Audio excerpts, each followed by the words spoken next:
For us as the Chamber of Commerce and Industry in Namibia, we see the SMEs as the backbone of economic growth. The summit is designed as a platform for tangible outcomes, and we believe that SMEs are at the heart of that. As you might be aware, the Commonwealth has a unit within it that's called ICSA, which stands for the Commonwealth, intra-Commonwealth SME Association. And it's an objective is to provide a sustainable platform for exporters and importers in the small to medium enterprises. It looks at building awareness for existing global standards as well as to encourage regional and extra-regional investments in areas where the countries have competitiveness but lack capacity. For us as the Chamber, we do believe that the problems that are faced by the SME sector within the Commonwealth countries are very similar, and mainly in terms of limited access to finance, slow incorporation of latest technologies, a lack of awareness in international standards, lack of quality assurance, lack of research and development, innovation of new products. Now, this business summit being held in Africa for the first time, in Namibia for the first time, really should drive to overcome some of these challenges through initiating platforms on sharing innovation, knowledge, and technology. Digital transformation is a key theme of CBS 2025.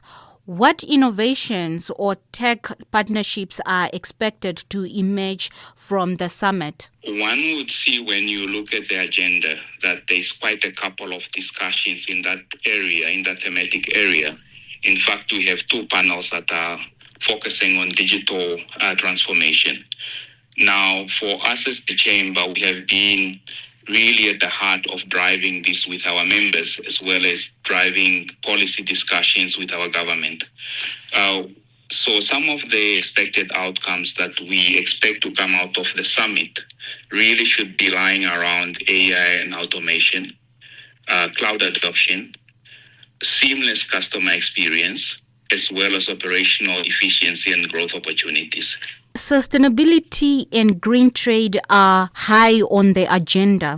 How can Commonwealth nations balance growth with climate commitments? We believe that it's really a good opportunity that this summit is being held in Namibia, where the country is a leader within the green space and specifically within green hydrogen.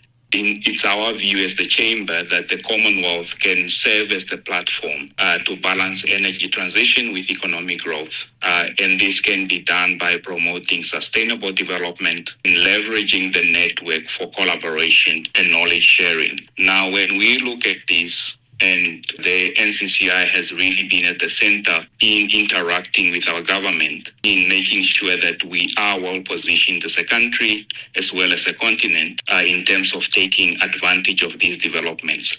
I'll put this in 3 areas and I'll go maybe a little bit deeper because I think this is really critical for Namibia as well as for the private sector, which we as the NCCI represent.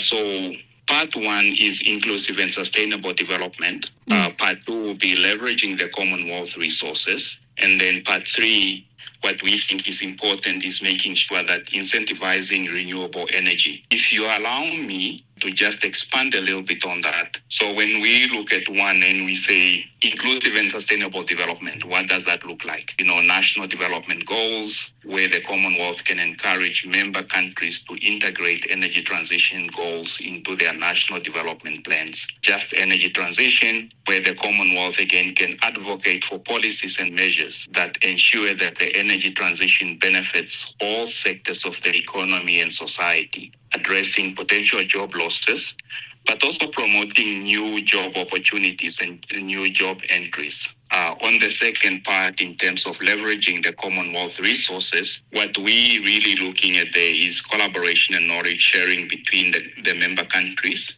technical assistance where the Secretariat of the Commonwealth can provide technical assistance to member countries, helping them to develop policies, regulations, and frameworks for green transition, financing and investment where the Secretariat can actually work with financial institutions and investors to attract investment in renewable energy and supporting those countries that have taken up these technologies. On the third one, quickly, that I would cover in terms of, providing incentive for renewable energy. What I would think about here is a clear policy and regulation where, again, the Commonwealth can support member countries in creating enabling policy and regulatory frameworks. And us as the Chamber, we can really support that for Namibia and for the region as well. Lastly, what long-term impact do you hope CBS 2025 will have on public-private partnerships across the Commonwealth? For us as the NCCI, we believe that PPPs are really critical in terms of creating economic growth, creating jobs, sustainable jobs. And you can only do that by having a clear decision-making process, creating a shared vision, and developing joint business plans. Now, what do we expect to come out of this? I think it's very important that there's clear agreement between policymakers and the private sector on how decisions are made, how they are implemented, and actually reassessing them after a certain period of time. I would suggest about 2 to 3 years to see if they are still effective.